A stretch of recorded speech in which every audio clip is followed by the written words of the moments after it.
Oke, bismillahirrahmanirrahim. Assalamualaikum warahmatullahi wabarakatuh.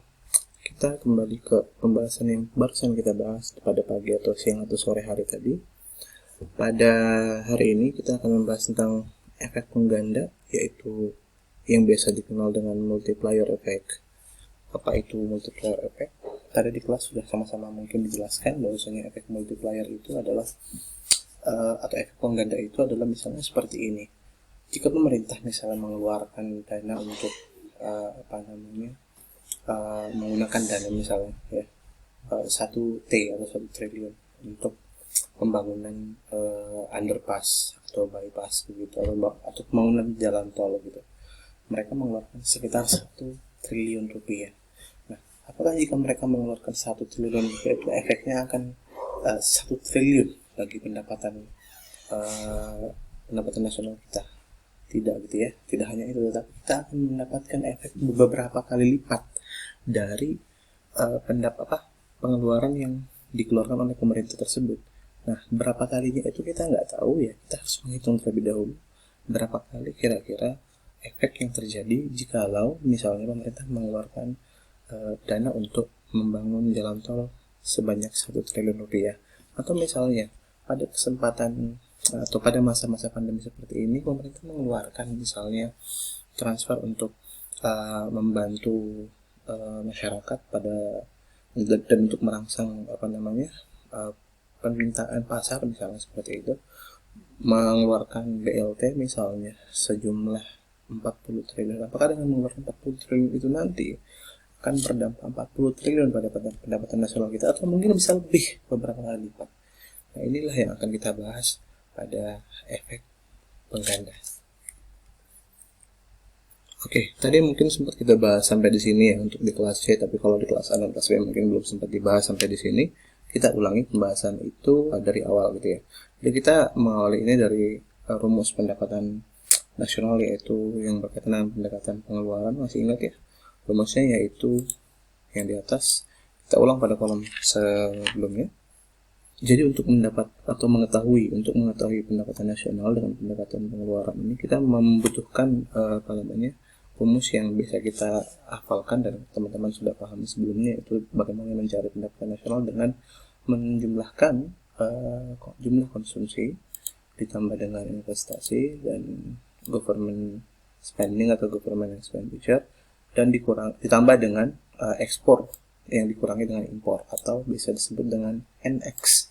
Istilahnya bisa disebut dengan NX atau neto ekspor neto, atau ekspor yang sudah dikurangi dengan impor begitu.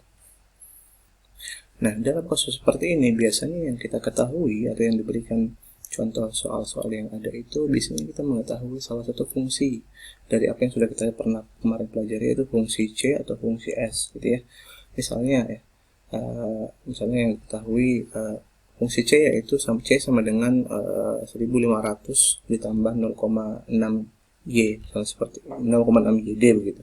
Nah, ya kita akan mencari dari fungsi tersebut. Nah, perlu diperhatikan gitu ya, bahwasanya yang kita lihat di sini C itu berasal dari mana sebenarnya gitu ya, karena kita biasanya membahas bagaimana besarnya seperti yang saya bilang gitu ya, kalau misalnya pemerintah tiba-tiba menaikkan atau menggunakan uangnya itu 1 triliun untuk membangun sebuah underpass gitu, atau sebuah jalan tol misalnya, berapa efeknya kepada pendapatan nasional? Apakah cuma 1 triliun itu saja atau mungkin berkali-kali lipat? Perlu diperhatikan. Jadi efek multiplier ini tidak hanya berdampak positif ya, tapi juga bisa saja berdampak negatif. Misalnya salah satu contoh kasus adalah pada saat yang paling banyak mungkin kita temui di soal-soal teman-teman dulu yang pernah ambil jurusan di IPS pada saat SMA-nya, mungkin ada soal yang seperti ini menjawab, yaitu pada saat pemerintah mengeluarkan pajak sebesar 50 miliar misalnya untuk tahun depan gitu ya, menaikkan pajak 50 miliar, kira-kira dampaknya itu akan seberapa besar kepada pendapatan nasional kita? Apakah dampaknya akan 50 miliar juga, atau bisa beberapa kali lipat dari 50 miliar itu penurunannya? Jadi seperti itu ya. Jadi bisa jadi seperti itu soal-soal yang muncul begitu. Dan soal-soal tersebut pun akan bervariasi menyesuaikan dengan variabel yang mungkin dipertanyakan pada permasalahan soal tersebut. Oke, kita kembali ke permasalahan kita yang di multiplier yang menggunakan rumus ini gitu ya, rumus pendekatan pengeluaran. Jadi dilihat bahwasanya pada saat kita melihat C di sini adalah diambil dari mana? Ya, kalau kita kemarin ingat, kalau rumah tangga konsumen itu sudah siap membelanjakan, berarti ini C ini diambil dari mana, gitu ya? C ini diambil dari pendapatan nasional atau yang bisa kita sebut dengan net national income kita dikurangi dengan apa? Pajak langsung ya. Jadi kita harus mengurangi itu dengan pajak langsung dan ditambah dengan transfer yang kita terima, misalnya seperti itu, sehingga muncullah nanti ada disposable income atau pendapatan yang dibelanjakan oleh rumah tangga konsumen, begitu ya. Jadi seperti itu. Jadi rumusnya akan menjadi seperti ini gitu, sehingga nanti kita lihat komponen-komponen yang ini, item-item TX, TR, investasi, government gitu ya, atau C ini yang berasal dari sini tadi, itu berasal atau memiliki atau merupakan variabel yang sangat penting yang akan nanti kita bisa hitung multiplier efeknya, tergantung nanti pertanyaan atau kasusnya seperti apa. Oke, baik, kita lanjutkan. Oke, baik, saya akan lanjutkan. Jadi seperti ini. Sebenarnya pada multiplier efek ini ada beberapa rumus yang sebenarnya diambil dari rumus utama kita gitu ya, dalam mencari pendapatan nasional gitu. Cuman dalam mencari koefisien multiplier ini yang menyesuaikan dengan variabel-variabelnya itu, nanti kita bisa menyesuaikan dengan variabel apa yang dimaksud. Jadi rumus yang teman-teman ingat ini ya. Jadi ada beberapa rumus yang harus diingat ya. Jadi untuk mengetahui perubahan pendapatan nasional gitu ya, untuk mengetahui perubahan pendapatan nasional dengan patokan variabel konsumsi, investasi, government, dan ekspor, kita menggunakan rumus ini ya, delta Y sama dengan 1 per MPS. Jangan lupa, rumus yang digunakan untuk mencari pendapatan nasional jika variabel yang dimaksud adalah konsumsi, investasi, government, dan ekspor adalah delta Y sama dengan, atau perubahan pendapatan nasional sama dengan 1 per MPS. Jadi rumusnya simpel, 1 per MPS ya. Itu kalau 4 variabel tersebut gitu ya. Nah, kalau misalnya dia variabel yang berkaitan dengan pendapatan nasional itu adalah impor, maka rumusnya berubah menjadi 1 per MPS. Cuman beda sedikit dengan yang rumus yang pertama, yaitu hanya beda min. Kalau di atas 1 per MPS, yang di sini min 1 per MPS. Yang kedua, yaitu jika kita mencari pendapatan nasional atau perubahan pendapatan nasional yang berkaitan dengan peningkatan pajak misalnya, nah maka atau taxes gini ya, maka rumusnya adalah min MPC per MPS, gitu ya. Rumusnya adalah ini. Sedangkan kalau misalnya transfer atau yang berkaitan dengan misalnya bantuan pemerintah seperti BLT, berapa perubahan pendapatan nasionalnya, kalau misalnya ada transfer, maka nanti kita akan mencari perubahan pendapatan nasionalnya itu dari MPC per MPS. Nah, ini yang dicari apanya? Yang dicari adalah koefisiennya dari variabel tersebut. Ini yang dicari seperti itu. Jadi kalau misal C sama dengan gitu ya, C sama dengan 1 juta, atau kita langsung tulis saja biar tidak menyusahkan gitu ya, ditambah 0,65 Y, maka jika pertama ditanyakan kira-kira berapakah koefisien multiplier misalnya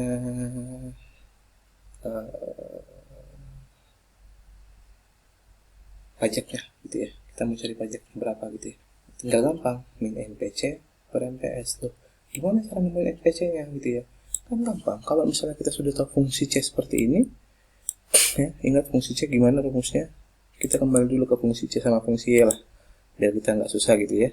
Kalau fungsi C itu, ingat kalau fungsi C itu gimana,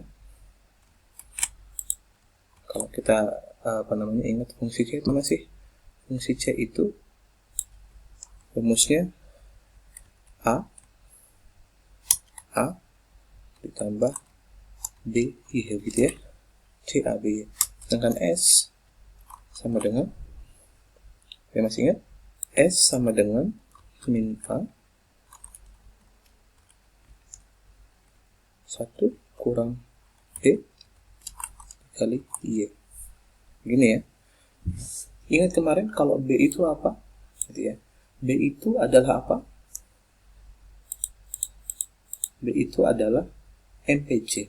Jadi kalau misalnya ada C sama dengan 1 juta plus 0,5 Y, berapakah koefisien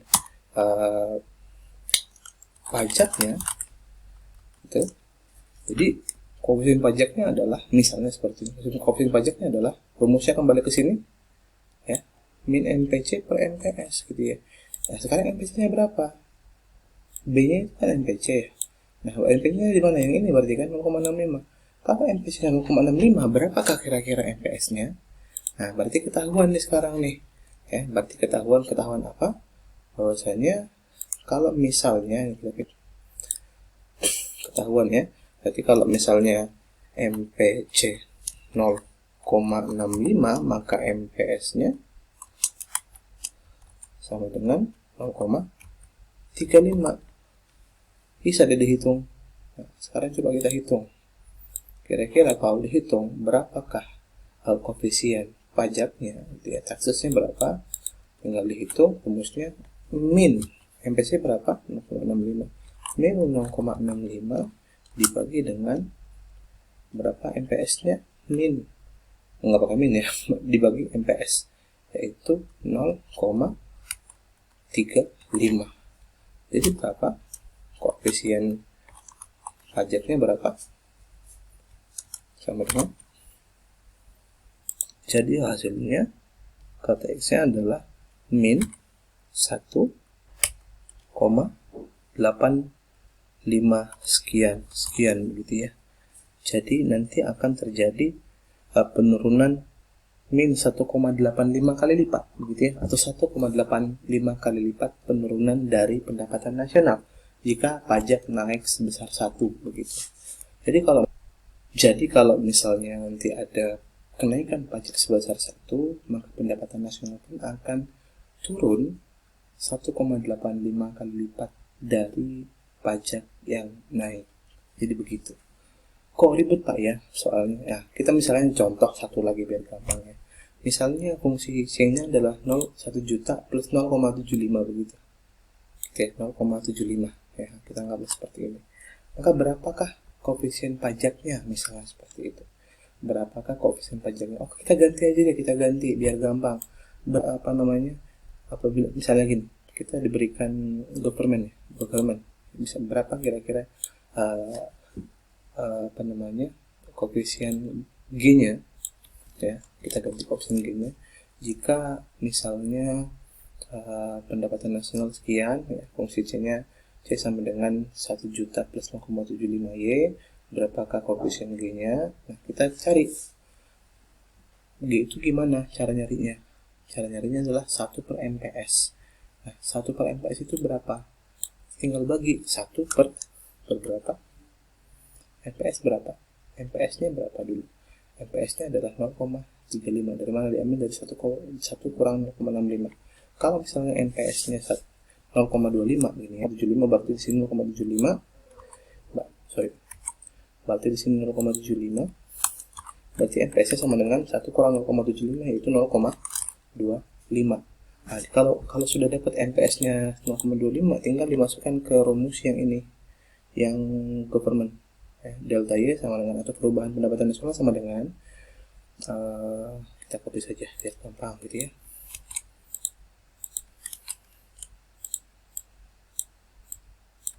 Nah, seperti ini. Delta Y sama dengan 1 per MPS. Jadi terus delta Y sama dengan berapa dong? Nih, sama dengan berapa? 1 per 0,25. Nah, berapa jawabannya? Sama dengan 4. Artinya koefisien multiplier government adalah 4. Makanya kalau misalnya pemerintah mengeluarkan uang 1 triliun, misal 1 triliun, untuk membangun jembatan atau misalnya membangun jalan tol gitu ya.